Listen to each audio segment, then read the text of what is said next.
Assalamualaikum warahmatullahi wabarakatuh. Selamat sore. Kami dari kelompok 7 akan mempresentasikan materi tentang analisis perancangan sistem instalasi gawat darurat. Baik, sebelum lanjut ke materi, saya akan memperkenalkan anggota dari kelompok 7. Yang pertama, Ristianti Ruhtini. Yang kedua, Risti Fani Audia. Yang ketiga, F. Cakti Putra. Keempat, Muhammad Faisal Ramli. Dan yang terakhir, Fikri Paturoji. Baik, untuk mengefektifkan waktu, langsung saja ke pembahasan. Untuk penyaji, dipersilakan. Baik, di sini ada beberapa topik diskusi. Yang pertama ada definisi dari IGD. IGD atau instalasi gawat darurat di sini adalah unit rumah sakit yang memberikan perawatan pertama kepada pasien dengan memberikan pelayanan dengan respon cepat dan penanganan yang tepat. Pelayanan di IGD ini merupakan ujung tombak bagi masyarakat yang mengalami kondisi gawat darurat sehingga banyak harapan dari masyarakat untuk mendapatkan pelayanan kesehatan terbaik dalam menanggulangi kondisi gawat darurat. Yang kedua di sini ada alasan memilih subsistem IGD. Alasan kami memilih subsistem IGD adalah untuk mengetahui bagaimana perubahan yang terjadi pada subsistem IGD yang lama dan subsistem IGD yang baru. Apakah ada perubahan atau tidak? Karena seperti yang sudah kita ketahui bahwa kehadiran teknologi ini akan selalu maju dari waktu ke waktu dan menjadi fungsi utama untuk memajukan sistem operasional menjadi lebih fleksibel dan mudah dijangkau. Selanjutnya di sini ada tujuan. Tujuan ini adalah untuk kebutuhan dari sistem yang akan dirancang untuk mengidentifikasi dan menyatakan persyaratan sistem, prioritas persyaratan sistem, dan memperbarui atau memperharus rencana. Kemudian untuk mengkomunikasikan pernyataan persyaratan. Pada sistem ini harus mampu menangani proses pengelolaan data untuk menangani pencatatan kegiatan pasien dan menangani pengelolaan data-data rawat inap pasien dan menangani pembuatan laporan. Selanjutnya ada masalah. Masalah di sini adalah untuk karena rumah sakit sudah menggunakan bantuan komputerisasi dengan memanfaatkan aplikasi Microsoft Word dan Microsoft Excel di pendaftaran pasien IGD. Dan dalam proses penerimaan pasien ini adalah tidak secara otomatis, sehingga petugas harus mencari terlebih dahulu untuk memeriksa nomor pasien. Hal ini yang dirasakan oleh petugas ketika dalam proses pencarian membutuhkan waktu yang relatif lama. Terkadang pasien juga harus menunggu untuk mendapatkan pelayanan pada saat registrasi pasien. Hal ini juga menimbulkan permasalahan terhadap kualitas pelayanan yang diberikan kepada pasien, yang memungkinkan adanya kesalahan dalam pengelolaan data pasien yang akan menghambat pelayanan terhadap pasien, sehingga menjadi kurang efisien dan mengakibatkan kesulitan dalam pencarian data karena menyita waktu yang relatif lama dan pembuatan laporan tentang data pasien. Selanjutnya di sini ada subsistem. Ada subsistem lama dari IGD dan subsistem baru dari IGD. Yang terakhir ada pemodelan. Pemodelan di sini adalah pemodelan proses bisnis dan pemodelan database. Selanjutnya akan dijelaskan oleh rekan saya.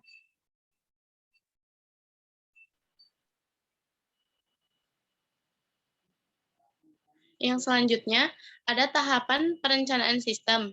Yang pertama, mengidentifikasi masalah. Mendefinisikan permasalahan pada sistem yang sedang berlaku. Mengidentifikasikan masalah yang dihadapi pengguna sistem. Mengidentifikasi pengguna akhir sistem, prioritas sistem dan subsistem. Analisis keamanan sistem, yaitu menganalisa tingkat keamanan sistem, seperti manajemen pengguna sistem dalam perangkat lunak. Yang kedua, ada identifikasi batasan masalah. Sistem harus mempunyai batasan dalam pemrosesan. Misalnya, sebuah perusahaan membutuhkan 2 kategori hak akses manajemen pengguna, perangkat lunak admin, dan user. Tanpa ada batasan masalah, pengembangan perangkat lunak menambahkan auditor di dalam manajemen user. Dalam mengidentifikasi masalah, juga membutuhkan implementasi konsep-konsep analisa yang baik dan mampu membangun sistem berkarakter. Next. Selanjutnya ada subsistem di IGD. Sistem lama, instalasi gawat darurat, masih belum terintegrasi seperti sekarang, yang membuat penanganan kepada pasien dengan relasi antara dokter perawat sangatlah sulit. relatif lama dalam hal penanganannya. Pelayanan rawat darurat dengan IGD adalah pelayanan rumah sakit yang memberikan pelayanan pertama pada pasien dengan ancaman kematian dan kecacatan secara terpadu dengan melibatkan multidisiplin ilmu. IGD melayani 24 jam dengan 3 shift dan dokter jaga 24 jam yang selalu ada di tempat. Sistem barunya, kelancaran pelayanan IGD tidak terlepas dari pekerjaan tenaga medis dan sistem informasi manajemen yang terintegrasi. Masih banyak pasien terlambat mendapat pertolongan cepat di IGD akibat dibawa ke sana kemari lantaran rumah sakit yang belum memiliki SIMRS yang terintegrasi. Hal ini sangat berisiko terhadap keselamatan pasien dan juga akan memperburuk citra rumah sakit. Karena hal ini, SIM Trasmedis memberikan solusi untuk mengoptimalkan pelayanan rawat darurat lebih efisien, sehingga pasien dapat terlayani dengan cepat dan tepat.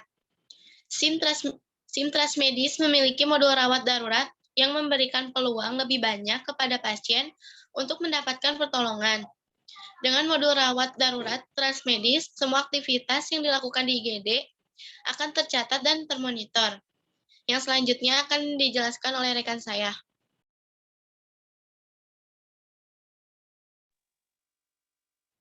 Ya, jadi solusi dari yang sudah dijelaskan tadi, di sini ada kelebihan modul rawat darurat dari Trasmedis. Jadi Trasmedis memberikan solusi guna mengoptimalkan pelayanan rawat darurat lebih efisien, sehingga pasien dapat terlayani dengan cepat dan tepat. Trasmedis memiliki modul rawat darurat yang memberikan peluang lebih banyak kepada pasien untuk mendapatkan pertolongan. Dengan modul rawat darurat Trasmedis, semua aktivitas yang Anda lakukan di IGD akan tercatat dan termonitor. Modul rawat darurat dari Trasmedis memiliki kelebihan diantaranya melihat histori dan riwayat pasien, informasi tagihan serta pembatalan, pendaftaran rawat darurat, pencatatan tanda vital, prosedur, diagnosa, tindakan, BHP, resep, penunjang dan pemberkasan rekam medis, dan lainnya. Dan berikut adalah contoh time schedule atau jadwal dari para pekerja di IGD. Dengan keterangan sebagai berikut: nama dari pekerja, lalu ada jadwal dari Senin sampai Minggu, dan keterangan shift-nya. Sebagai berikut: P adalah pagi, S adalah siang, dan M adalah malam. Next. Lalu kemudian ada rancangan anggaran biaya. Di sini pembuatan rancangan anggaran biaya sangat penting dalam pelaksanaan suatu proyek, karena memungkinkan pemilik bisnis tidak hanya merencanakan pengeluaran, namun juga menganalisis pengeluaran dan membuat perubahan sesuai dengan kebutuhan perusahaan. Dengan adanya rencana biaya tersebut dan kepatuhan terhadap rencana yang telah dibuat, akan membuat kita jauh dari hutang, sebab uang yang dikelola akan dalam perhitungan yang matang, bukan secara sembrono. Tanpa membuat rancangan anggaran, sangat mungkin terjadi pembengkakan biaya, dan pemborosan tersebut bisa dikarenakan karena pembelian bahan bangunan yang tidak sesuai dengan volume pekerjaan, pengadaan peralatan yang tidak sesuai, dan banyak kerugian lainnya. Next. Dan berikut adalah contoh rancangan anggaran biaya dalam subsistem dari IGD. Seperti di sini keterangan membutuhkan komputer sebanyak 4 unit dengan harga per unitnya 20 juta, dan software-softwarenya, dan lainnya. Dan selanjutnya akan dijelaskan oleh rekan saya.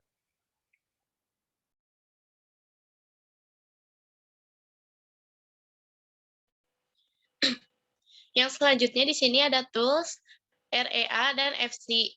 Tools merupakan alat bantu dalam melakukan analisis maupun proses pengembangan dan pembuatan desain sistemnya. Proses sistem informasi manajemen instalasi gawat darurat merupakan sebuah proses yang sangat penting untuk memenuhi informasi yang dibutuhkan oleh pihak rumah sakit terhadap pasien. Oleh karena itu, dilakukan analisis terhadap proses manajemen IGD dengan menggunakan metode pemodelan struktural design. Yang selanjutnya ada REA. Model REA adalah suatu alat pemodelan konseptual yang khusus dirancang untuk melengkapi struktur dalam perancangan database SIA. Dalam model REA ditentukan entity apa yang harus disertakan dalam database SIA dan bagaimana susunan relationship antara entity dalam database SIA. Tipe entity dalam model REA dibedakan dalam 3 kategori, yaitu ada resource, events, dan agen. Yang selanjutnya ada flowchart. Flowchart itu diagram yang menjelaskan alur proses dari sebuah program. Yang selanjutnya akan dijelaskan oleh rekan saya.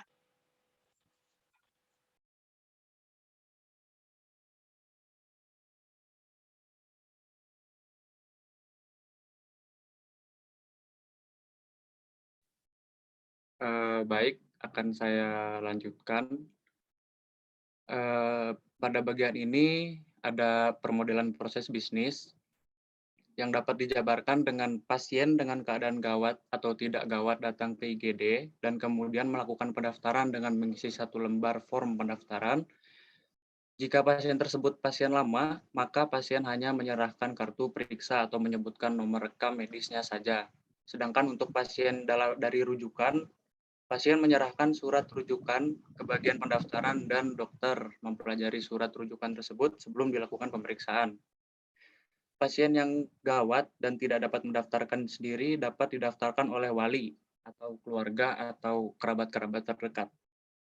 Pasien yang sudah terdaftar kemudian masuk ke ruang pemeriksaan dokter. Di sini pasien diperiksa dan ditangani oleh dokter dan para petugas kesehatan. Next. Nah, ini seperti yang sudah dibuat sebagai flowchart dari permodelan data yang sebelumnya dijelaskan.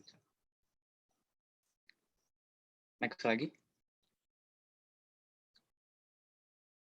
Nah, selanjutnya ada REA atau Resource Event Agent. Seperti yang dijelaskan tadi, adalah suatu alat permodelan konseptual yang khusus dirancang untuk melengkapi struktur dalam perancangan database SIA. Sebagai keterangan, pada bagian resource itu adalah informasi, karena yang dibutuhkan pada saat penanganan perawatan gawat darurat itu adalah informasi. Selanjutnya adalah event. Event itu adalah kegiatan seperti registrasi, perawatan awal, perawatan intensif, penyelesaian administrasi, terapi intensif, terapi awal, atau yang bisa dibilang pada kegiatan penanganan dokter dan pasien, serta dari bagian resepsionis. Lalu agens itu bisa dikatakan sebagai orangnya atau subjek yang ada pada sebuah event tersebut atau kegiatan tersebut, yakni dokter IGD, resepsionis, perawat IGD, pasien, tugas administrasi, perawat, dan sebagainya yang ada pada masyarakat instalasi gawat darurat. Next. Selanjutnya ada flowchart permodelan data. Flowchart permodelan data ini dibuat dari awal seperti permodelan database yang awal tadi, bahwa sebuah pasien itu ketika masuk ke instalasi gawat darurat akan melakukan berbagai macam yang diperlukan oleh instalasi gawat darurat, hingga penanganan pada pasien yang sedang ditangani oleh dokter-dokter sekitar. Next. Selanjutnya akan dijelaskan oleh kawan saya. Baik, selanjutnya yaitu database tool. Yang pertama, entity relationship. Jadi, database ini merupakan data yang ada pada sistem informasi instalasi gawat darurat. Tahap pertama itu menentukan entitas, di mana user terdiri dari user ini berisi tentang pengguna atau admin, kemudian pasien berisi tentang biodata pasien, dokter berisi tentang biodata dokter, registrasi berisi tentang informasi biodata pasien, diagnosa berisi tentang analisis dan tindakan dokter, obat berisi tentang data dan stok obat-obatan, dan yang terakhir pemberian obat berisi tentang resep dan pemberian obat. Boleh di next. Tahap kedua ini menentukan atribut, di mana user ini terdiri dari PK username, password, dan jabatan. Selanjutnya pasien terdiri dari PK NPM, nama pasien, jenis kelamin, tempat lahir, tanggal lahir, telepon, alamat, dan username. Dokter terdiri dari ID dokter, nama dokter, jenis kelamin, tempat lahir, tanggal lahir, telepon, penanggung jawab, dan keterangan tambahan.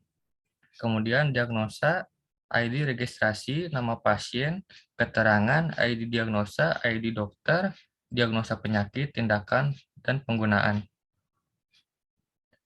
Yang selanjutnya obat. Obat terdiri dari kode obat, nama obat, jenis obat, bentuk obat, stok, username, dan pemberian obat. Kemudian yang terakhir, pemberian obat terdiri dari ID diagnosa, kode obat, nama obat, stok ketersediaan, dan jumlah pemberian. Boleh di next. Selanjutnya yaitu DFD, di mana ini dari sistem IGD memberikan data pasien ke pihak administrasi. Kemudian dari pihak administrasi memberikan formulir pendaftaran berupa surat pengantar ke IGD. Kemudian selanjutnya dari pihak IGD memberikan surat pengantar ke pihak dokter, lalu dari pihak dokter memberikan resep obat sesuai dengan keluhan dari pasien tersebut.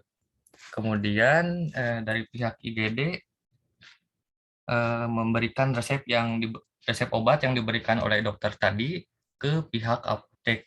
Kemudian pihak apotek memberikan slip pembayaran atas obat yang diberikan oleh apotek. Selanjutnya yaitu ERD, seperti yang sudah dijelaskan sebelumnya, di mana user ini terdiri dari PK username, password, dan jabatan. Kemudian pasien tersebut melakukan registrasi. Registrasi ini terdiri dari nomor registrasi, nama pasien, jenis kelamin, tanggal lahir, alamat, dan seterusnya. Kemudian diagnosa ini terdiri dari ID registrasi, nama pasien, keterangan, ID diagnosa, ID dokter, diagnosa penyakit, tindakan pengguna, dan seterusnya. Boleh di next. Selanjutnya yaitu ERD, sama halnya yang sudah dijelaskan sebelumnya. Jadi ini pasien ini terdiri dari username, alamat, telepon, dan seterusnya. Dokter juga terdiri dari ID dokter, nama dokter, jenis kelamin, dan seterusnya. Kemudian user terdiri dari username, password, dan jabatan, dan seterusnya. Boleh di next. Sekian pemaparan materi dari kelompok 7. Mohon maaf apabila ada kekurangan. Atas perhatiannya saya ucapkan terima kasih. Wassalamualaikum warahmatullahi wabarakatuh.